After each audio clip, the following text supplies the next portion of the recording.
A couple of days ago, I did a video talking about the difference between a watch collector and a watch enthusiast. One, the thank you. You guys all took that in the spirit in which it was intended. There was no gatekeeping intended. None of you applied it that way. We all just had a bit of fun. So fantastic. That was great. But looking at the comments, a lot of you seem to take the idea that being a watch enthusiast and just caring about like individual watches is kind of more fun, more frivolous. You can be a bit more playful than a watch collector. And a watch collector is all very serious and po-faced and buttoned up. In my experience, it's actually exactly the opposite. It is 180 degrees around the other way. After the introduction, I want to talk about 5 ways in which being a watch collector and caring about your collection can really open up a whole new set of avenues for fun in this hobby.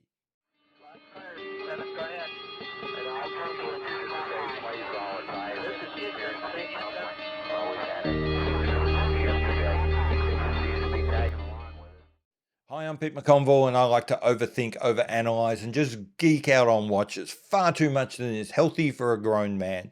And today, what I want to do is I don't want to change anyone's mind. So I don't want to turn anyone into a watch collector if that's not what you want to do. So if you really, all I'm trying to do is get rid of some myths and perhaps give people an idea about what they could do if they're sort of teetering on the fence of starting a watch collection. I'm not going to go into a big detail about what I saw as the difference between a watch enthusiast and a watch collector. Very, very quickly, a watch enthusiast is very much focused on the individual watches without necessarily tying them all together. So, they'll look at each watch individually and have, as I say, a collection of watches. A watch collector will have a watch collection which comprises watches that all add up to a whole in some way by meeting some theme, such as all being travel watches, all coming from the same brand, all being the same variety, or maybe the exact opposite, carefully picking one of each of something. However it is that you set up the rules, however it is that you're trying to make that box look, that is your watch collection. So broadly speaking, I did a video on it. Go check that video out. That's kind of the distinction. And I want to talk today about the 5 things that I think make being a watch collector and caring about your collection so much fun. So the first is you don't worry about FOMO. The fear of missing out does not apply to you when you've got a watch collection. You've got a set of rules that you're following. You've got a list of watches that fit those rules, and watches coming and going, what hype watches that pop up and are really popular are kind of irrelevant to you. You don't care what other people want. You don't care what other people are into.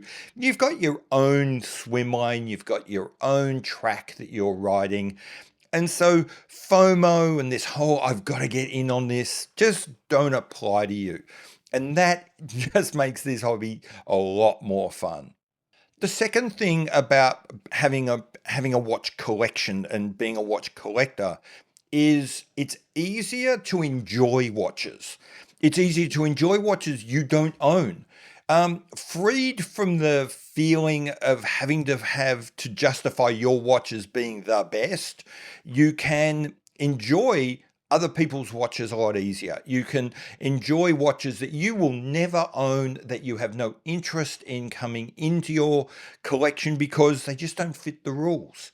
If your collection, what I constantly see is people who are watch enthusiasts sort of then go down this rabbit hole of saying, well, I have to buy the best watch. And not only do I have to buy the best watch, I therefore have to defend that it's the best watch. And I can't really see value in the watches I didn't buy because that would somehow negate the idea I bought the best watch. And you see this time and time again. People that have bought one thing and are so fixated on proving to themselves and others that that's the best thing, they can't enjoy other products. As a collector, that's not your problem. I'm a Breitling collector. that I collect Breitlinks for a whole bunch of reasons, but I never have to pretend they're the best. I never have to pretend they're the best in class. I never have to pretend that every other watch that they're competing with is shit. I can turn around and easily say, a Tudor, for example, is better value. A Tudor chronograph is better value than a Breitling chronograph. That's the case. And I can say that and acknowledge it and be quite happy with that, because without having that reflect on my choice to buy a Breitling anyway, because I'm a Breitling collector. That's just what I do. What Tudor does and whether it's good, bad, or indifferent is kind of irrelevant to me. So you're able to be much more clear-eyed around other watches that you don't buy. Also, you're able to be much more clear-eyed about the watches you do. Again, using my Breitling example, as a Breitling collector, I collect Breitlings. I buy the Breitlings I like.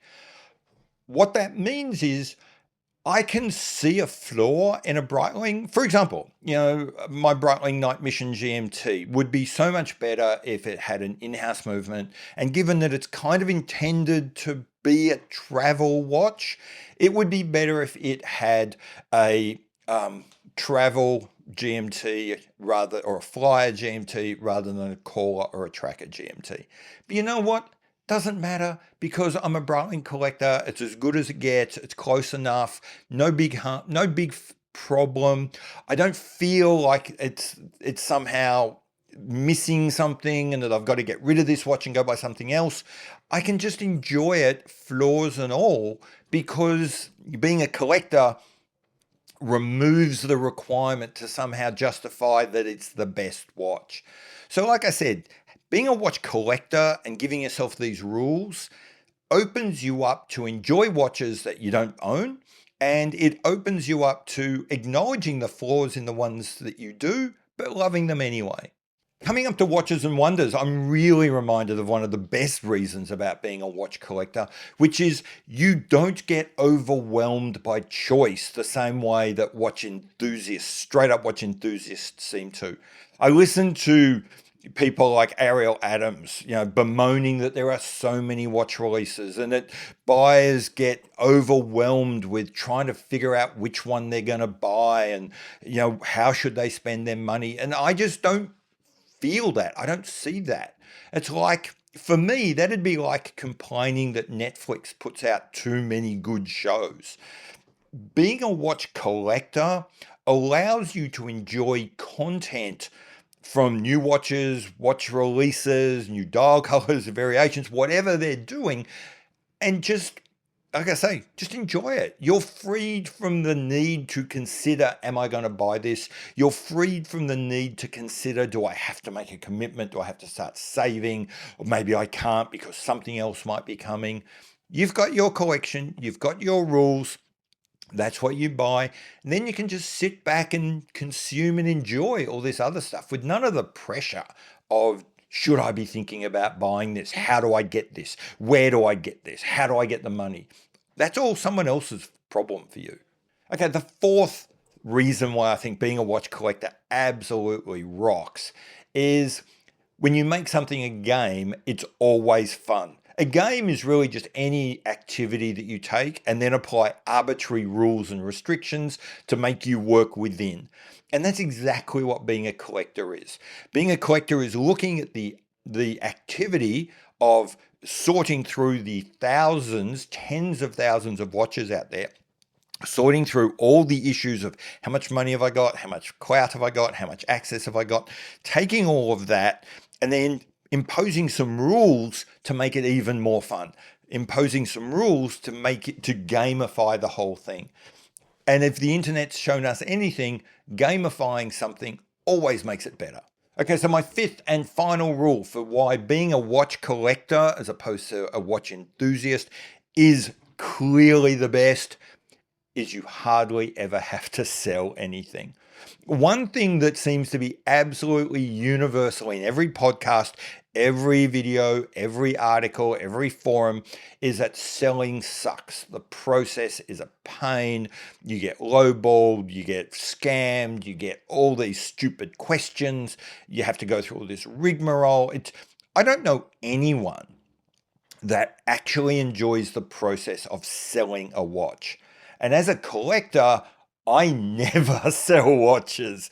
I have this idea of what my collection's going to be, and watches only ever come in. So for me, it is always a win. I never have to worry about the outgoings. That's not entirely true. No one's perfect. You do occasionally make mistakes. I think I've had to sell like about 6 watches in my 8 years, 9 years in this hobby. So it does still happen, but man, it happens way less than for all those people who call themselves watch enthusiasts and who are constantly going through watches. Man, I think if I had to play that game, I'd just give this up. So anyway, they're my 5 reasons for why I think that watch collecting is fun. It isn't this serious, po-faced, sort of buttoned up hobby that you have to sort of be in some elevated level to take part in. It's just, it takes something that's great and makes it even better. Well, at least that's how I look at it. Now, I understand there's a whole bunch of people going to have a whole bunch of opinions in the opposite way. That's the beauty of this place. We're all allowed to believe different things. If you think I'm wrong, if you think that there's something great about not collecting, tell me in the comments below, because I know there's a bunch of you that would hate to collect, would hate to be in this hobby the way I do. And I'm really curious to know, what do you get out of the way you do this thing? Anyway, I've been Pete McConville. This is me rabbiting on about, watch collecting and stuff. If you're interested, like, subscribe, do all that sort of stuff, and I will see you later.